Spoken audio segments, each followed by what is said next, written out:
சில பேர் பாருங்கள் சின்ன வீடாக இருக்கும், ரொம்ப சந்தோஷமாக மகிழ்ச்சியாக இருப்பாங்க.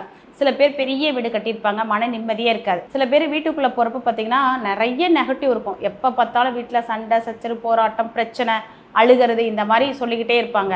அப்போ அந்த வீட்டுக்குள்ளே நிறைய நெகட்டிவ் தாட் இருக்கும். அவங்களுக்கு வந்து வசதி வாய்ப்பு இல்லாமல் இருக்கலாம். ஒரு ஹோமம் பண்ணணும், வழிபாடு பண்ணணும், இது எதுவுமே பண்ண முடியல, அந்த அளவுக்கு எங்களுக்கு பொருளாதாரம் இல்லை, வசதி இல்லை அப்படின்னு வேதனைப்படுவீங்க இல்லைங்களா? அவங்களுக்கெல்லாம் ஒரு அற்புதமான இறைவனால் உருவாக்கப்பட்ட ஒரு இயற்கையான சக்தி உள்ள ஒரு இலை. அது என்னென்னா மரிக்கொழுந்து அப்படின்னு சொல்லுவாங்க. அந்த இலையில தான் லக்ஷ்மி அம்மா வந்து ரொம்ப வாசம் பண்ணிகிட்டு இருக்காங்க. அப்போ நீங்கள் மரிக்கொழுந்து வாங்கிட்டு வாங்க.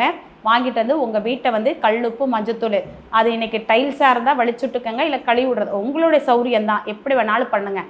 அதை போட்டு நல்லா வலிச்சுட்டு நம்ம வீட்டுக்குள்ளரையே பார்த்திங்கன்னா 4 கார்னர் இருக்கும். அந்த 4 கார்னரில் வெத்தலைப்பாக்கு, இந்த மரிக்கொழுந்து, இந்த 4 மூலையிலையும் வச்சுக்கோங்க.